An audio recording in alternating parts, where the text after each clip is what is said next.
वंदे मातरम. मी आत्ता सातपूरच्या सकाळ पेपर लिमिटेडच्या बाहेर उभा आहे आणि इथे आत्ता मला एका पेशंटच्या नातेवाईकाचा फोन आलेला आहे. सह्याद्री हॉस्पिटल द्वारका इथे त्यांचं नातेवाईक जे आहे ते ॲडमिट आहे सह्याद्रीमध्ये, आणि त्या सह्याद्री हॉस्पिटलच्या समोरच त्यांचं मेडिसिनचं दुकान आहे.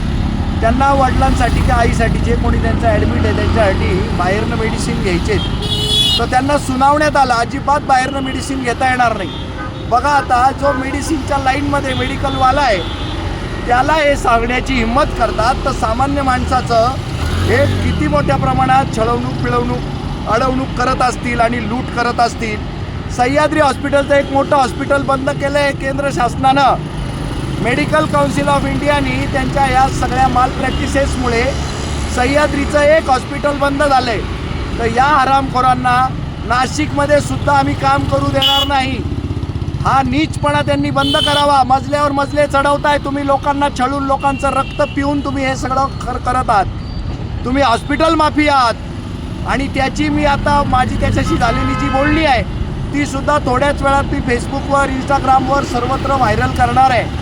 आणि याच निमित्तानं सगळ्या हॉस्पिटल माफियांना नाशिकमधल्या मी वॉर्न करतो की कोणालाही मेडिसिन तुमच्या इथे कंपल्सरी घ्यायला लावू नका.